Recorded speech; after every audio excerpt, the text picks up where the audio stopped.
श्री राधा रमण विषय। सो आज हम लोग केस स्टडी 4 करेंगे एडिशनल केस स्टडी से। So let's begin. सबसे पहले जैसे हम हमेशा करते हैं, सबसे पहले हम क्वेश्चंस को देखेंगे, उसके बाद हम आके केस स्टडी को पढ़ेंगे।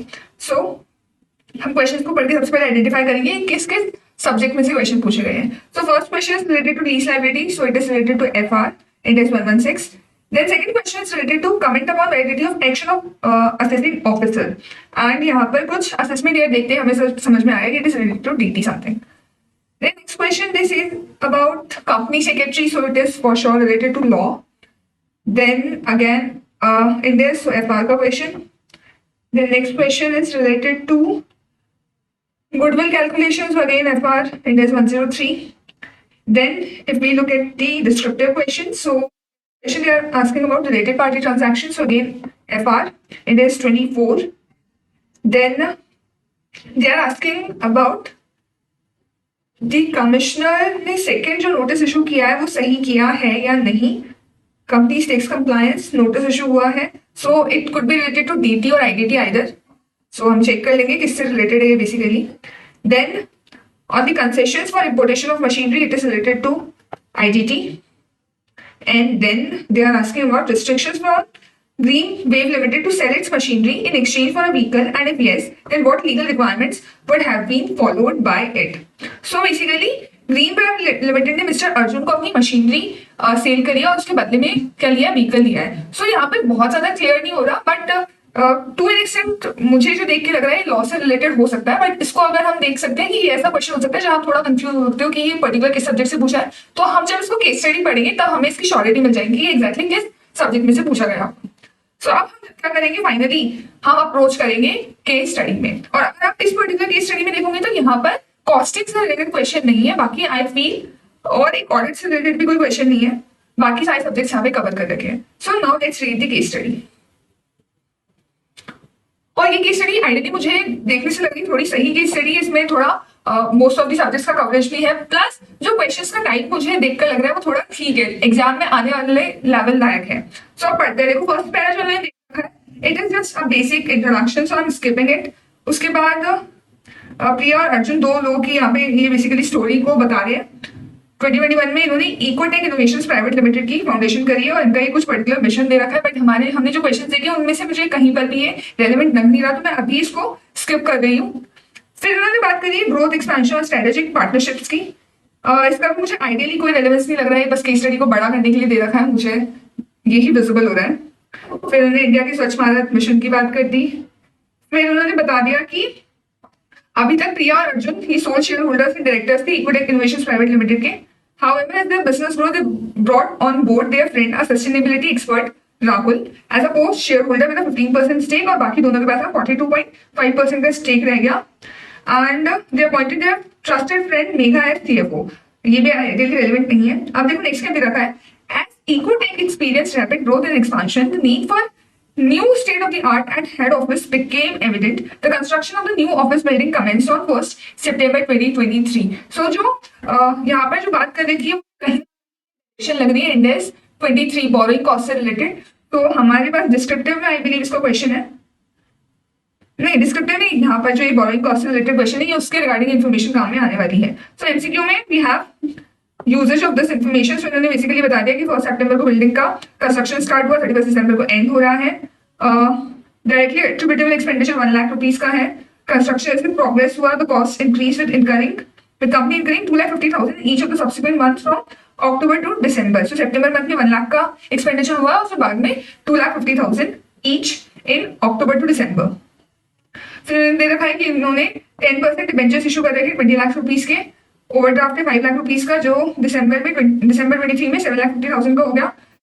रेट थी 1 अक्टूबर तक और बाद में 16% की रेट हो गई। तो अगर आपने इन्फॉर्मेशन ही देखी होगी ना, आपको इन्फॉर्मेशन देखते ही ना एफआर का एक क्वेश्चन क्लिक हो गया होगा। हमारे पास एफआर में बिल्कुल सिमिलर क्वेश्चन दे रखा है जहाँ पे ऑलमोस्ट सेम डिटेल्स यूज हो रखी है और वहां पर हम क्या निकालते हैं, कैपिटलाइजेशन रेट निकालते हैं। फिर भी हम एक बार देख लेंगे कि एग्जैक्टली और क्या इन्फॉर्मेशन है प्लस एग्जैक्टली क्वेश्चन की रिक्वायरमेंट। फिर आगे का काम mega was charged with ensuring proper accounting treatment and compliance with relevant accounting standards for capitalization of borrowing costs related to the construction of the new office building. Her expertise ठीक है, In addition to domestic operations, Ecotech also exports its eco-friendly solutions in European and Middle East countries. Ecotech Innovations ने क्या किया, 55% का equity stake acquire किया है green Wave limited में, और हमें दे रखा है कि फेयर वैल्यू क्या है ग्रीन वेव लिमिटेड की, आइडेंटिफाइबल एसेट्स की 12 करोड़ की, पेड ऑफ शेयर कैपिटल दे रखी है, कैश कंसिडरेशन दे रखा है, एनसीआई की फेयर वैल्यू दे रखी है। सो जो वो गुडविल वाला क्वेश्चन था वहां पे पक्का इन्फॉर्मेशन काम में आने वाली है। उसके बाद हमें दे रखा है कि ग्रीन वेव लिमिटेड ने मिस्टर राहुल को अपना whole time company secretary appoint किया है, मिस्टर अर्जुन को अपना एमडी अपॉइंट किया है। सो ये इन्फॉर्मेशन जो लॉ वाले क्वेश्चन से वहां रिलेवेंट होने वाली है। फिर उन्होंने एक और इन्फॉर्मेशन दी कि ग्रीन वेव लिमिटेड ने सेल करी अपनी 2 मशीन मिस्टर अर्जुन को। तो जो लास्ट क्वेश्चन था जिसमें थोड़ा कंफ्यूजन था कि मिस्टर अर्जुन को 2 मशीन सेल करी, जिसमें से एक मशीनरी तो एक्सचेंज करी व्हीकल के अगेंस्ट और एक मशीनरी एक्सचेंज करी कैश कंसिडरेशन के अगेंस्ट। सो ये क्वेश्चन किस डायरेक्शन में जा रहा है कि एक जगह तो आपने कैश में ट्रांजैक्शन कर लिया जब एक्सचेंज किया सेल किया, और एक जगह आपने नॉन कैश कंसिडरेशन लिया है। सो जब आप नॉन कैश कंसिडरेशन वाले ट्रांजैक्शन करते हो तो उसमें हमें लॉ में इम्प्लीकेशंस देखनी पड़ती है, क्योंकि लॉ में ये बेसिकली प्रोहिबिटेड है। हम जब क्वेश्चन आएगा इसको और डिटेल में डिस्कस करेंगे। उसके बाद अगर मैं यहाँ तक का पैरा देखो, इट इज नॉट रेलिवेंट, ये लीज वाला काम का हमारा है क्योंकि इससे रेलिवेंट क्वेश्चन भी दे रखा है। तो देख क्या रखा है कि 10 साल की लीज टर्म है, single lease payment 1 lakh payable at the beginning of each year, beginning में पेबल है, ध्यान रखना। According to lease contract annual lease payments will at the rate of SOFR। So lease payment basically क्या होंगे, हर साल increase होंगे। First year में 1 lakh rupees है, फिर ये इंक्रीज होते जाएंगे जो भी हमारी SOFR होगी। लीज लायबिलिटी मतलब बेसिकली कैलकुलेशन में सीधे काम आने वाले, कोई काम का नहीं आगे का पैरा। उसके बाद अगर हम देखें स्टार्टिंग की चीजें भी रेलेवेंट सी लग रही है। फिर ड्यूरिंग द बोर्ड मीटिंग अप्रैल 23 मेघा ने इन्फॉर्म किया डायरेक्टर्स को company financial statement in days के बेसिस पे बनेंगे। तो ये कुछ काम का मुझे नहीं दिख रहा है, इसको हम छोड़ सकते हैं। फिर इन्होंने एक और हमारी अपनी इंटरेस्ट लायबिलिटी की बात करी, तो जो एफआर का बोरिंग कॉस्ट वाला क्वेश्चन था, यहाँ पे स्टिल ये वाली इन्फॉर्मेशन रिलेवेंट हो सकती है कि एक तो उन्होंने बात करी आउटस्टैंडिंग इंटरेस्ट लायबिलिटी 1 करोड़ की towards a loan payable to Green Finance Limited, a public financial institution that had been a critical supporter in the early stages of the company's growth. To manage this liability more effectively and preserve cash flow, it issued debentures of 275 lakh rupees. तो इन्होंने debentures भी issue कर रखे हैं। तो इनके बहुत सारी इनकी क्या हो गई, जनरल बोरिंग्स हमें देखने को मिली है, स्पेसिफिक बोरिंग तो अभी एक भी नहीं मिली, और इसके ऊपर 7.5% का इंटरेस्ट रेट है। सो इन्होंने क्या किया, इस लाइबिलिटी को क्या करने के लिए, इस लाइबिलिटी को मीट आउट करने के लिए, आउटस्टैंडिंग इंटरेस्ट लाइबिलिटी को मीट आउट करने के लिए इन्होंने क्या किया, डिबेंचर्स इशू कर दिए in lieu of the outstanding interest as well as for the outstanding loan liability. Loan plus interest के अगेंस्ट इन्होंने नए डिबेंचर्स इशू कर दिए। तो जो क्वेश्चन था रेलेवेंट टू डीटी वो यहाँ से सॉल्व होगा। This strategy cash flow and focus on it's operational needs while calculating the PGBP of the assessment year 24-25।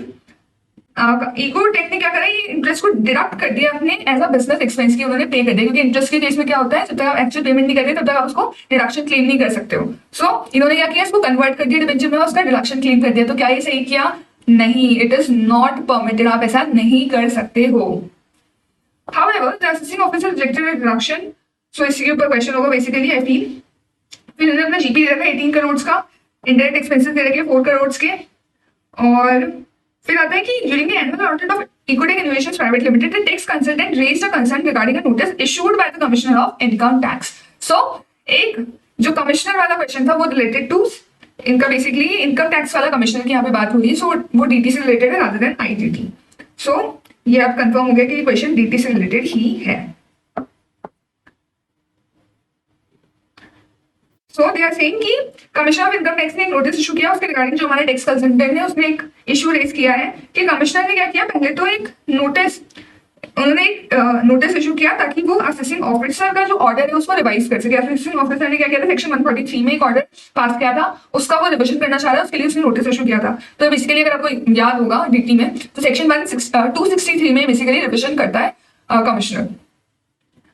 So while the proceedings were ongoing before the commissioner, based on the material gathered during a survey under section 133A, after the issuance of the first notice, the Commissioner of Income Tax issued a second notice with different contents from the first notice. So second notice का content बिल्कुल different है first notice से। So अगर आपको याद हो कि जब भी दूसरा नोटिस इशू होगा तो फर्स्ट नोटिस से उसका कंटेंट डिफरेंट नहीं हो सकता। 263 में स्पेसिफिकली लिखा हुआ है कि जो रिकॉर्ड में आपके डिटेल्स जब आप बेसिकली केस को पिक कर रहे हो ना, उस टाइम पे जितनी इन्फॉर्मेशन अवेलेबल थी आप उतनी इन्फॉर्मेशन का यूज करके ही रिविजन कर सकते हो।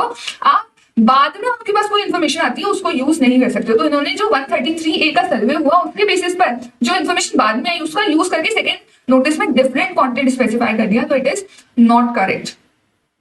The text considered question whether the action of commissioner is in issuing second notice with divergent contents was justified। तो इसी के ऊपर टेक्स्ट कंसल्टेंट ने इशू रेज किया है। और लास्ट है कि finally in a separate event Ecotech innovations private limited imported a machine. तो ये आईडीटी वाला जो क्वेश्चन है उससे रिलेवेंट है।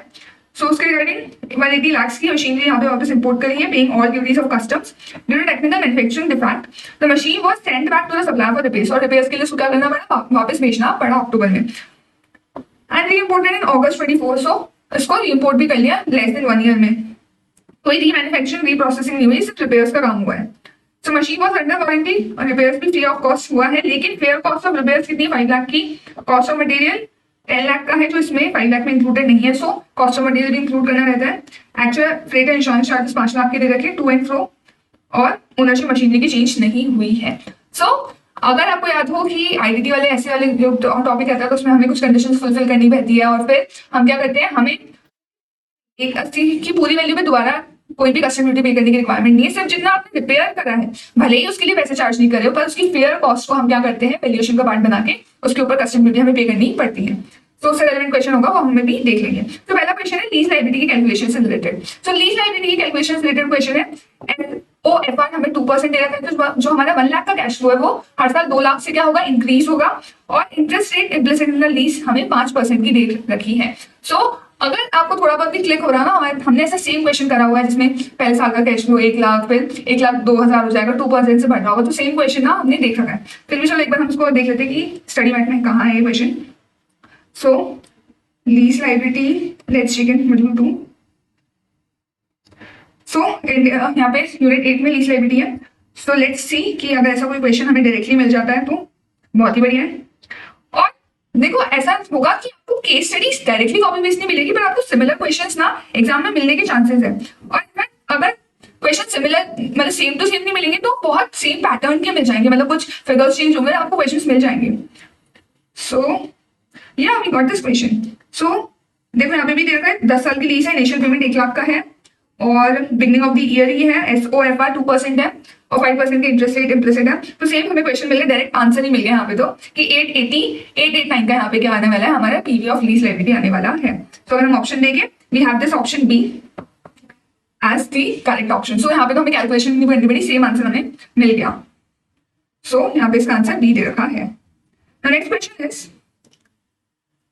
कि एक्शन ऑफ असेसिंग ऑफिसर सही है क्या, जो उन्होंने रिजेक्ट किया इंटरेस्ट ऑन लोन का डिडक्शन। तो इंटरेस्ट ऑन लोन का डिडक्शन रिजेक्ट क्यों किया, क्योंकि देखो बेसिकली इन्होंने क्या किया था, उस लोन का पेमेंट नहीं किया था तो वो क्या हो गया था, 43B में डिसअलाउ हो गया था। फिर उन्होंने क्या किया, उस लोन का एक्चुअली में पेमेंट तो किया नहीं, जबकि 43B तो क्या बोलते हैं, जब एक्चुअल पेमेंट करोगे तब आपको डिडक्शन मिलेगा। सो उन्होंने एक्चुअल पेमेंट तो किया नहीं और क्या कर दिया, उस लोन को डिबेंचर में कन्वर्ट कर दिया। सो लोन को भले ही आप डिबेंचर में कर दो, अभी भी एक्चुअल पेमेंट तो हुआ नहीं है, तो जब आप फाइनली एक्चुअल पेमेंट करोगे उन डिबेंचर्स के अगेंस्ट तब उसका पेमेंट माना जाएगा और 43B में आपको डिडक्शन मिलेगा। उससे पहले आप कोई डिडक्शन क्लेम नहीं कर सकते हो सिर्फ इस कन्वर्शन के बेसिस पर। तो यहाँ पर असेसिंग ऑफिसर ने जो उनका रिजेक्ट किया है वो बिल्कुल सही किया है। तो अगर हम ऑप्शंस देखें, interest now converted shall be deemed as actual payment, ना बना एक्चुअल पेमेंट नहीं मानते हैं। फिर interest to converted shall be deemed as actual payment, ना। Interest to converted shall not be deemed as actual payment and hence would not be allowed as deduction while computing PGBP। So officer ने सही किया है, मेरे को option सही लग रहा है। उसके अलावा शिल बी डीम्ड एज पेमेंट तो ये भी गलत है। So option C is correct. So अगर हम देखें option C is correct. Now next question, जैसे लॉस से रिलेटेड जो क्वेश्चन है, इन्होंने क्या किया है, बेसिकली ग्रीन वेव लिमिटेड ने क्या किया, होल टाइम CS को अपॉइंटमेंट करने की क्या उनके ऊपर रिक्वायरमेंट है, हमें इसके रिगार्डिंग स्टैट्यूटरी रिक्वायरमेंट बतानी है। और whether mister Rahul was eligible to be appointed as its whole time company secretary. So whole time company secretary Rahul को ये बना सकते थे या नहीं। तो अगर हम देखें पूरी इंफॉर्मेशन, तो देखो इन्होंने क्या दे रखा था,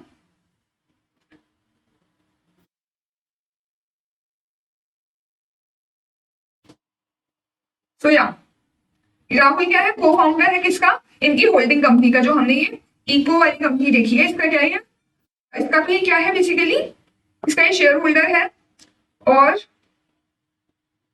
ग्रीन वेव के रिगार्डिंग हमें दे रखा है कि ग्रीन वेव ने अपॉइंट किया मिस्टर राहुल को होल टाइम कंपनी सेक्रेटरी के फॉर्म में और मिस्टर अर्जुन को मैनेजिंग डायरेक्टर की फॉर्म में। सो हम सबसे पहले देखते हैं कि होल टाइम कंपनी सेक्रेटरी की रिक्वायरमेंट क्या रहती है। सो सेट ए कंपनी लॉ में हम आ जाएंगे, इंडेक्स देख लेते हैं कहाँ पे कंपनी सेक्रेटरी का इंफॉर्मेशन दे रखी है।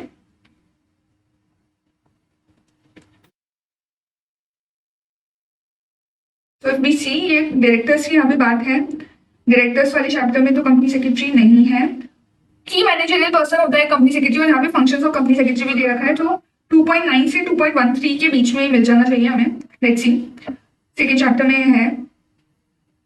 सो सेकेंड चैप्टर की मैनेजरियल पर्सनल 2.9 एंड 2.13।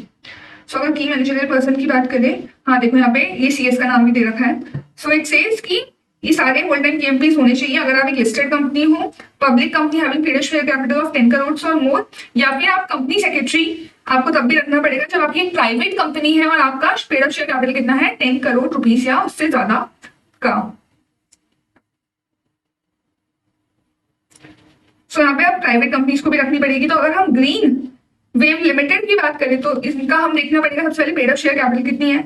सो जहां गुडविल वाली इन्फॉर्मेशन थी वहां पे पेड शेयर कैपिटल की इन्फॉर्मेशन दे रखी है कि ग्रीन वेव लिमिटेड की पेड शेयर कैपिटल कितनी है 10.5 करोड़, मतलब 10 करोड़ से ज्यादा हो गई तो इनको कंपनी सेक्रेटरी रखने की रिक्वायरमेंट तो है। फिर दूसरा क्वेश्चन क्या पूछा है। सो ये दो ऑप्शन से एलिमिनेट हो जाते हैं, नो वाले। सो यस वाला ही आंसर होगा, तो कंपनी सेक्रेटरी तो रखना है। दूसरा इन्होंने पूछा क्या mister Rahul was eligible to be appointed as its whole time company secretary. So एक ऑप्शन तो कह रहा है कि he was eligible whole time CS in Green Wave Limited as it was a subsidiary, not eligible as he was already holding office as full-time CS in another company, Ecotech Innovations Private Limited. So Ecotech Innovations Private Limited में भी क्या है, ये full-time CS है।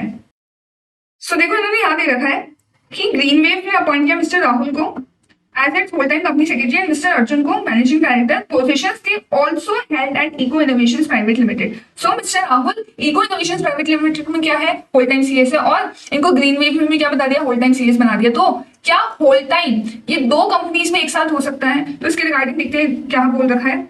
सो if we सी की managerial person अगर CS, इसके regarding कोई ऐसी रेस्ट्रिक्शन होती है क्या। सो फर्स्ट रेस्ट्रिक्शन तो चेयरपर्सन और एमडी से रिगार्डिंग है।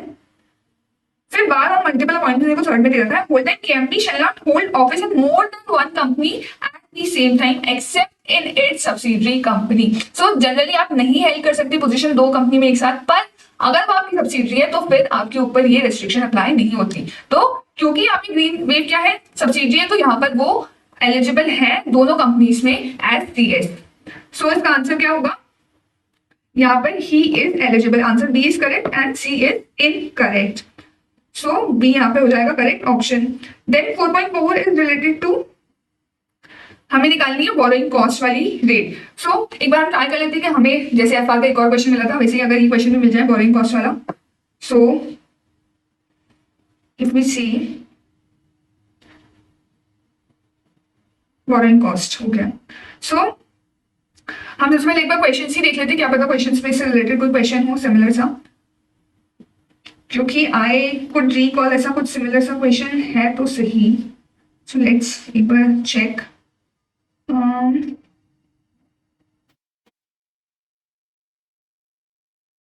या so question number third they are saying वही 1 लाख का सितंबर में किया, फिर 2.5 लाख इन अक्टूबर टू दिसंबर, वही फेस वैल्यू 20 लाख का लोन है, और ये 750 का ओवरड्राफ्ट हो गया 5 लाख से, और 15% 16% वाली, तो ऑलमोस्ट सेम क्वेश्चन है। पर as far as I remember, अगर हम देखें ये वाला पैरा तो सेम लग रहा है जो हमने यहाँ पर देखा, ये पैरा तो सेम है, पर इन्होंने ना एक और लोन ले रखा था जो मैंने आपको बताया भी था। हाँ, ये 275 लाख वाला लोन इनके बाद एडिशनल आ गया, ये जो इन्होंने कन्वर्जन के कारण क्रिएट किया। तो इसका भी हमें इम्प्लीकेशन क्या करना पड़ेगा, कंसिडर करना पड़ेगा। सो ये आधा आंसर हम यहाँ से क्या कर सकते हैं, कॉपी कर सकते हैं, बट वो जो एडिशनल लोन है उसका हमें क्या करना पड़ेगा, इम्प्लीकेशन खुद से देना पड़ेगा। सो इफ वी सी, ये यहाँ तक का आंसर हमें काम दे जाएगा, 96 to 50 तक का ये individual loans individual finance cost निकालिए, वहां तक का हमें काम दे जाएगा। So if we see the answer, देखो ये 66, 6250, 13, 333 और 10,000 अगर आप साइड में देख पा रहे हो, ये पूरा मैच हो रहा है हमारे चार फिगर से स्टार्टिंग के। और जो 275 पे 7.5% की रेट से अगर हम निकाले सो 275 lakhs, इसका मैं कर दूंगी कितना 7.5%, और कितने कितने महीने के लिए, 4 महीने के लिए भी तो पूरे ईयर लोन रहा है, तो 4/12 कर दूंगी। सो इट कम्स 6,87,500 का। तो हमारे पास टोटल कितना हो जाएगा 750 का हमारे पास क्या हो जाएगी, फाइनेंस कॉस्ट हो जाएगी। अब हम क्या निकालेंगे, ये तो हमने निकाली टोटल फाइनेंस कॉस्ट कितनी सितंबर से दिसंबर की, फिर हम निकालेंगे वेटेड एवरेज हमारे पास लोन कितना है। तो लोन कितना आएगा कि 275 तो हमारे पास 4 के 4 महीने रहा, प्लस कर देंगे 20 लाख का जो लोन था ये भी 4 के 4 महीने रहा, प्लस कर देंगे ये 5 लाख का लोन है, ये कितने टाइम के लिए रहा, सिर्फ सितंबर में, तो 1/4 हो जाएगा। फिर 5 लाख का जो लोन है अक्टूबर नवंबर, ये अगेन 2 महीने रहा। फिर 7.5 लाख का लोन रहा हमारे पास 1 महीने के लिए। तो इस तरीके से हम ये कैलकुलेशन कर देंगे। तो हमारा वेटेड एवरेज बोरिंग कितनी आ जाएगी, 3,62,500 की। फिर क्या करना है, बस इसको इससे डिवाइड कर देना है, तो हमारे पास आ जाएगी हमारी बोरिंग कॉस्ट 2.607% की। सो ऑप्शन सी यहाँ पर हो जाता है हमारा करेक्ट।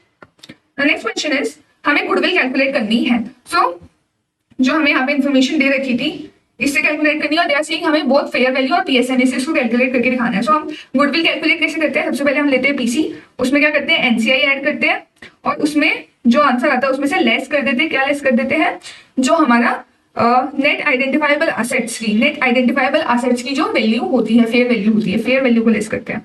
सो अगर आप परचेज कंसिडरेशन देखें वो कितना का है, 10 करोड़ का, पहले निकाल लेते हैं फेयर वैल्यू से, इधर निकाल लेते हैं पीएसएनए से। तो 10 करोड़ का ही रहेगा परचेज कंसिडरेशन। तो एनसीआई कितनी है, अगर मैं फेयर वैल्यू से लूं तो उन्होंने डायरेक्ट दे रखी है मुझे फेयर वैल्यू तो 3 करोड़ की, तो 3 करोड़ की मेरी एनसीआई हो जाएगी। और नेट आइडेंटिफाइबल असेट्स कितनी दे रखी है, फेयर वैल्यू, फेयर वैल्यू लेंगे ध्यान रखना। तो 12 करोड़ की यहाँ पे मेरी नेट आइडेंटिफाइबल असेट्स हो जाएगी। सो 13 माइनस 12 है 1 करोड़ रुपीज का मेरा गुडविल निकल कर आ जाएगा इस केस में। और अगर मैं पीएसएनए से निकाल लूं तो उस केस में हम क्या करते हैं पीएसएनए से कि देखो 55% स्टेक तो किसने ले लिया, इस हमारी होल्डिंग कंपनी ने ले लिया इकोटेक ने, तो बाकी किसके पास बचेगा, एनसीआई के पास। तो एनसीआई का कितना शेयर हो जाएगा 45%। तो हम 45% लेंगे of the net identifiable assets. Net identifiable assets कितनी है हमारी 12 करोड़। तो 12 करोड़ का अगर मैं 45% करूं तो इट कम्स 5.4 करोड़। तो टोटल 15.4 करोड़ हो जाएगा, और इसमें से हम क्या करेंगे 12 करोड़ को लेस कर देंगे। So it comes 3.4 crore. So हमारे पास गुडविल कितनी हो गई, 1 करोड़ एंड 3.5 करोड़ की साथ में गुडविल हमारे पास आ गई। So if we see 1 crore and 3.5 crore, D is the correct option. So if we check, यहाँ पे डी ऑप्शन क्या हो जाएगा, करेक्ट हो जाएगा। अब डिस्क्रिप्टिव क्वेश्चन देख लेते हैं फटाफट से। So the first question of descriptive part is, हमें रिलेटेड पार्टी ट्रांजैक्शन का इंप्लीकेशन देखना है। सो दे आर सेइंग कि 30% शेयर कैपिटल आपके पास ग्रीन टेक सॉल्यूशंस में आपने ले रखी है। सो इकोटेक जो है कंपनी, इकोटेक ने क्या कर रखा है ग्रीन टेक में, ग्रीन टेक में इसका 30% स्टेक है। ओके, और इसमें इसका सिग्निफिकेंट इन्फ्लुएंस है बेसिकली। उसके बाद इन्होंने देखा 70% इन्होंने स्टेक ले रखा है सस्टेन कंपनी लिमिटेड में। एक सस्टेन कंपनी लिमिटेड कुछ है सस्टेन, उसमें इनका 70% स्टेक है, और एंड 30% स्टेक है इनका, सॉरी ग्रीन टेक का सस्टेन में है। सो ग्रीन टेक का 2 लोगों में इन्वेस्टमेंट है फर्दर, 70% तो है सस्टेन में और 30% है इको एनर्जी में, इको एनर्जी, और यहाँ पे इको टेक है। तो हमसे बेसिकली पूछ रहे हैं कि should Ecotech innovations private limited disclose these transactions as related party transaction in its SFS, also explain the disclosure of such transactions in the financial statements of Sustain and Eco Energy। So हमें सबके books में बताना है कि क्या क्या implication आएगा Ecotech में, सस्टेन में और इको एनर्जी की बुक्स में इनको कैसे डिस्क्लोज किया जाएगा। सो अगर आपको रिलेटेड पार्टी वाला बेसिकली कॉन्सेप्ट याद हो तो उसमें क्या होता है, अगर आपकी कोई क्या है एसोसिएट एंटिटी है तो एसोसिएट की सब्सिडरी क्या होती है, आपकी रिलेटेड पार्टी होती है। बट एसोसिएट की एसोसिएट कंपनी, क्या एसोसिएट की एसोसिएट कंपनी आपकी रिलेटेड पार्टी नहीं होती है। तो अगर मैं चाहूँ एक बार चलो इसको एफआर की डायरेक्ट मॉड्यूल से भी ट्राई कर लेते फाइंड आउट करने का। सो यहाँ पर तो नहीं है रिलेटेड पार्टी का इंडेक्स, एक बार सर्च कर लेते हैं कि रिलेटेड पार्टी वाला कौन से मॉड्यूल में दे रखा है। So it's in third module, chapter 8, unit 1. So third module, chapter 8, unit 1। So similar सा अगर क्वेश्चन होगा तो बहुत बढ़िया, बट अदरवाइज सिमिलर क्वेश्चन तो मिल ही जाएगा आप लोगों को। सो इफ वी सी,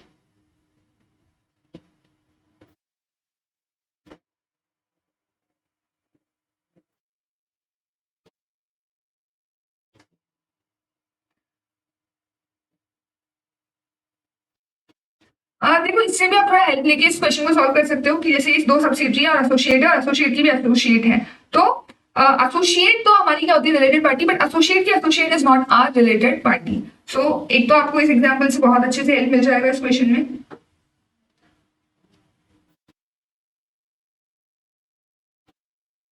इसके अलावा डायरेक्ट क्वेश्चन तो मुझे नहीं मिल रहा है स्पेसिफिकली।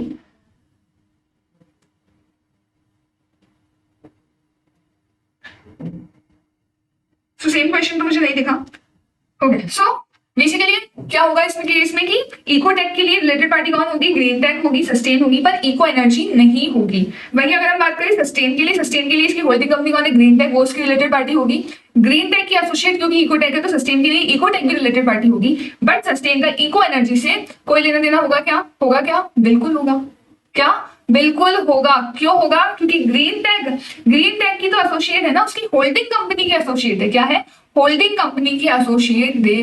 पर अगर हम इको एनर्जी की बात करें तो इको एनर्जी का इकोटेक से कोई लेना देना नहीं होगा, ना ही इकोटेक इको एनर्जी को अपना रिलेटेड पार्टी दिखाएगा, ना ही इको एनर्जी इकोटेक को अपने रिलेटेड पार्टी के फॉर्म में डिस्क्लोज करेगी। तो अगर हम इसका आंसर देखें, दे हैव स्पेसिफाइड, एक तो इकोटेक का इन्होंने डिस्क्लोजर्स बताया, तो इकोटेक इनोवेशंस प्राइवेट लिमिटेड के लिए ग्रीन टेक उसका रिलेटेड पार्टी है क्योंकि उसमें स्टेक है, सिग्निफिकेंट इन्फ्लुएंस है, और सस्टेन कंपनी में भी इसका स्टेक रहेगा। ये दोनों इसकी रिलेटेड पार्टी हो जाएगी और इनके रिगार्डिंग वो क्या करेगा, अपनी सेपरेट फाइनेंशियल स्टेटमेंट्स में डिस्क्लोजर भी करेगा।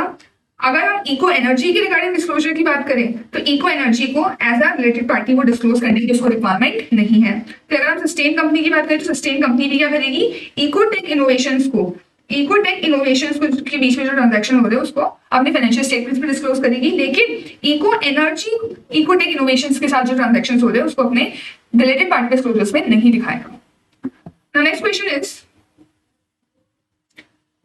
इट्स अबाउट डीटी कि जो कमिश्नर ने सेकंड नोटिस इशू किया, as I said second notice जो आपने इशू किया है वो 263 में डिफरेंट नहीं हो सकता। तो चलो एक बार इसको दिखा भी देते हैं डीटी से, डीटी में इसके रिगार्डिंग स्पेसिफिक सेक्शन 263 में मिलना चाहिए। Let's see. लेकिन देखो डीटी से रिलेटेड टॉपिक्स ऐसे होते हैं कि अगर आपको नॉलेज है ना तो ही आप प्रोबेबली पोजीशन में होंगे कि आप अटेम्प्ट कर पाओ। डायरेक्टली इंडेक्स देख के आपको बहुत मुश्किल है कि आंसर्स मिल जाएंगे। So I believe it should be in, no I don't know where it should be. Let's go through the index, क्योंकि आप यहाँ पे मैं इंडेक्स से भी इसलिए ढूंढ पा रही हूँ कि हाँ मुझे थोड़ा बहुत पता है कि ये किस सेक्शन के बारे में यहाँ पे रेफरेंस दिया गया है। So I know this is section 263, इसलिए मैं इंडेक्स से फिर भी थोड़ा उस सेक्शन तक पहुंच पाऊंगी, बट उस सेक्शन तक पहुंचने के लिए पहले पता होना चाहिए ना ऐसा कोई सेक्शन एग्जिस्ट करता है। तो it is not 16.23। So DT में डायरेक्टली क्वेश्चन सॉल्व करवाना कंपैरेटिवली डिफिकल्ट है रादर देन अदर सब्जेक्ट्स। बाकी सब्जेक्ट्स में आप फिर भी कर पाओगे, बट डीटी आईडीटी में थोड़ा आपको नॉलेज होना चाहिए तभी आप कर सकते हो। सो इफ वी सी, देखो रिविजन ऑफ ऑर्डर्स के बारे में 263 में ये लोग कर सकते हैं, कमिश्नर वगैरह कर सकते हैं और ये ऑर्डर सबमिट कर सकते हैं। फिर उन्होंने बता दिया, हाँ देखो ये third point, the term record shall include and shall be deemed always to have included all the records under the act available at the time of examination by so and so. So record में जब आपके पास records में already जो available चीजें थी at the time of examination आप उनको ही कंसिडर कर सकते हो। प्लस एक बार हम क्या करते हैं इसको, एक बार हम इसको डायरेक्टली फ्रॉम द क्वेश्चंस भी ढूंढ लेते हैं, क्योंकि मुझे याद आ रहा है ऐसा कोई क्वेश्चन मैंने पढ़ा हुआ है।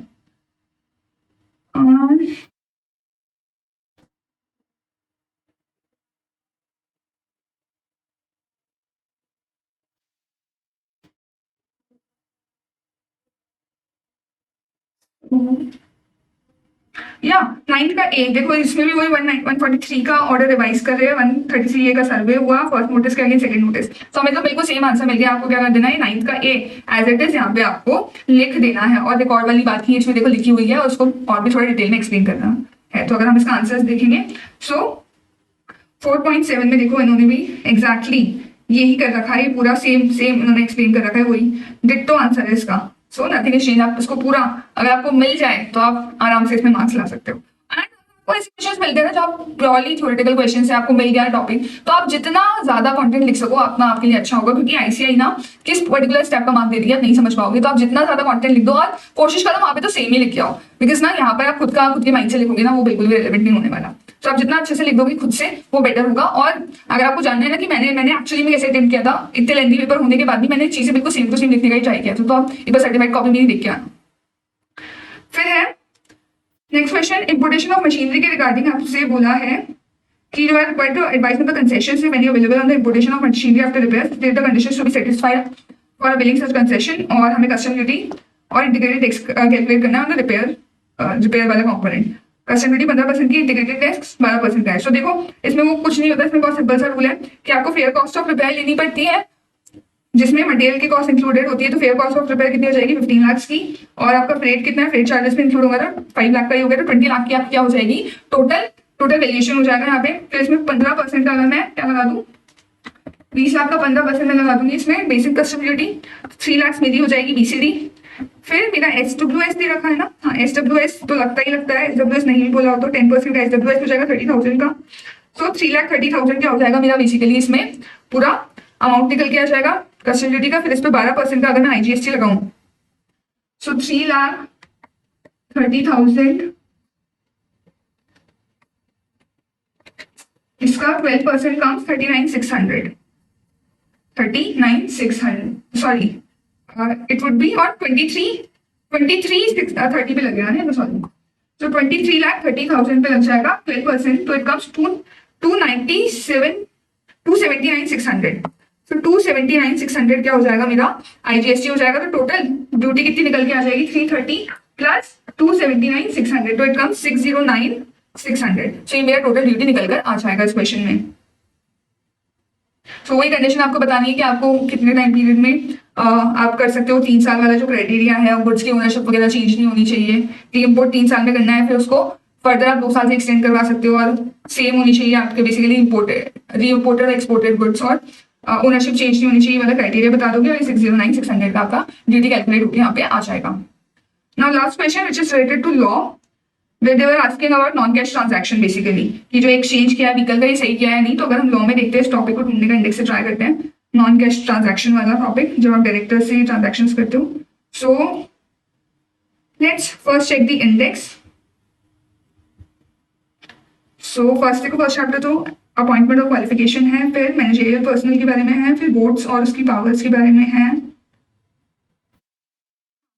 21 जो टॉपिक है 3.69 पे, इसमें देखो साफ साफ लिखा हुआ है non cash transactions involving directors के बारे में बात करी गई है। सो 3.69 पे लेट्स मूव ऑन।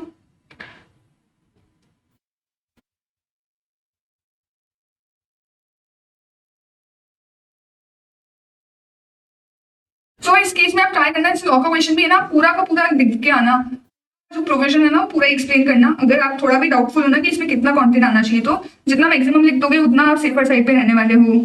और मैंने अपने वीडियो में बताया भी था कि मैं एक पर्टिकुलर चीज को लिखना भूल गई थी और उसमें मेरा मार्क्स कट गया था, क्योंकि मैंने ऑलमोस्ट सब क्वेश्चन में सारी चीजें लिखी थी।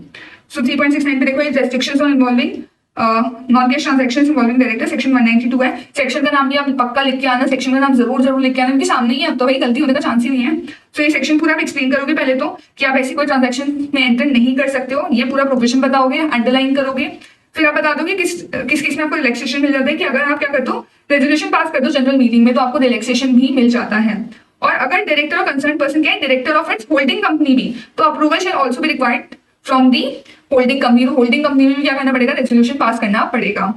फिर आप कंटेंट्स ऑफ नोटिस भी बता देना, और इनफैक्ट आई वुड से ना ये पूरा ये अगर कॉन्ट्रावेन कर दिया तो क्या आपके ऊपर इम्प्लीकेशन आएंगे, पूरा प्रोविजन ही एक्सप्लेन करके आना।